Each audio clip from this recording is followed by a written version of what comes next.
bummed out about it because we've got a lot to film yet. And you can't be looking too much into the future because you're trying to concentrate on where you're at. You know, we just finished filming episode 8 out of 22. You know, I think it's mixed feelings. Some people really want it to continue. Some people are glad that it's the last year. You know, I certainly can't speak for everybody on the cast. In one way, I think it's making an incredible season. At least from my perspective, I'm really enjoying filming this year.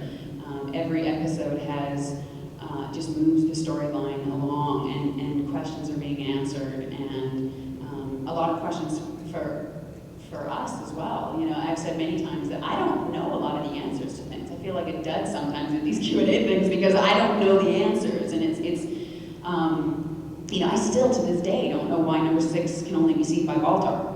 So a lot of questions are being answered for us too, and we're going, oh wow, okay, that's why.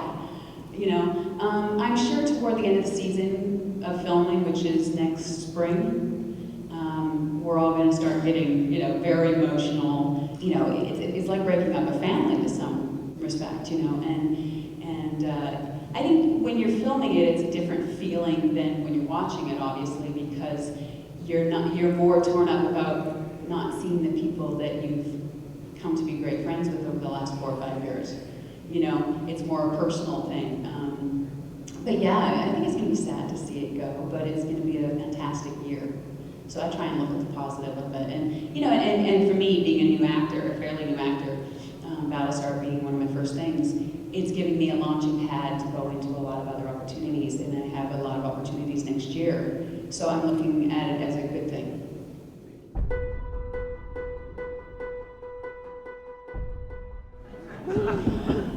Michael Hogan is awesome.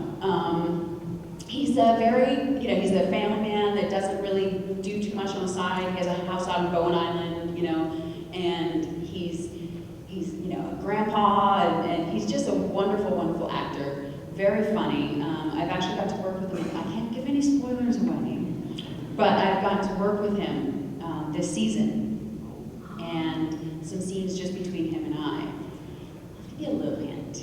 It's Caprica 6. She's in the brig. And there was a very intense day of filming with Hogan and I. All I want to tell you so bad. It was so much fun. Put it this way, stunts and more.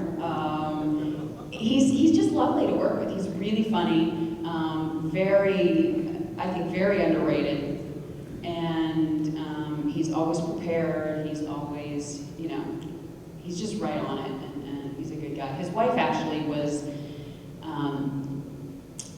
at Baltar's trial last year. She was the head, the blonde woman. That's Michael Hogan's wife.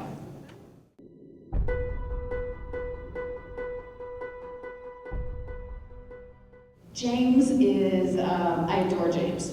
He's one of the most intelligent, funniest guys I've ever met. He's very self-deprecating. He's very well read. It's funny because half the time I have to ask him, what does that mean? What does that word mean, James? Can you explain yourself? Because he has this vocabulary that is way beyond my scope of English. But he's just lovely. He's a very good actor. I've been, you know, fortunate to be able to work off of him. I'm sure that he has brought out better work from myself than I would maybe just acting on my own. He's a bit of a klutz.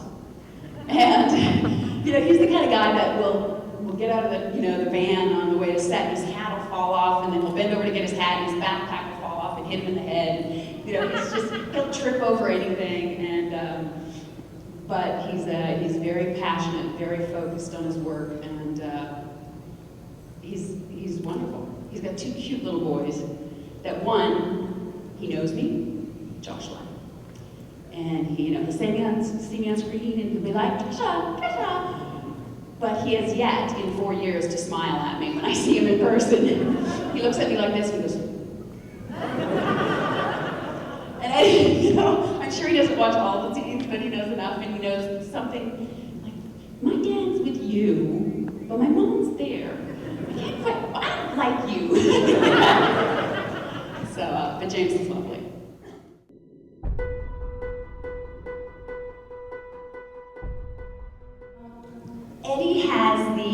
advantage when he directs of getting us to do things that we might not get to do for other directors. No, Eddie is like the father of our show. I mean, he really is, and he's been so wonderful to all of us.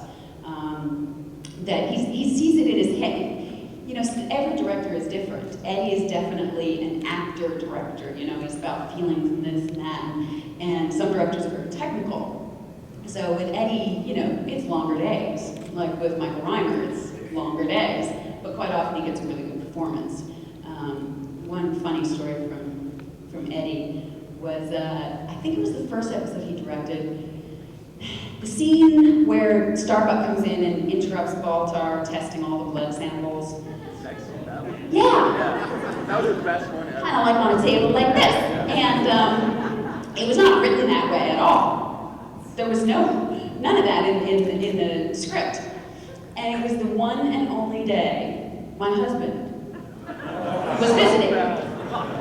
The only day. He never comes to set, and he was actually on set that day. And I was like, yeah, it's a fine day. There's nothing going on. I'm seeing with James, and nothing intense. And so I get to set that day, and Eddie comes into my trailer. He's like, so I have this idea.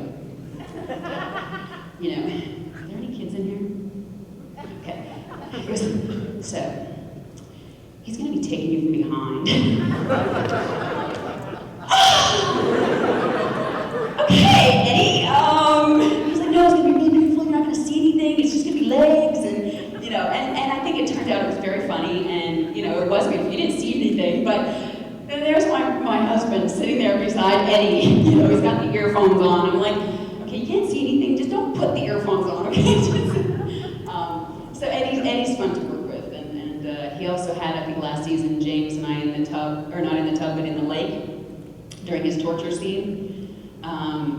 Where he can't drown, the humans are torturing him for information, not torturing him, but using the truth serum or whatever it was. Oh, poor James. James got a massive ear infection, and his jaw also from screaming so much for over 2 days with in the lake, and also with the Cylon torture, everything. He actually inflamed and couldn't speak for a while because he had screamed so much that something in here in your jaw got inflamed and infected, and it was just from doing the scene. But Eddie had him in water for an entire day.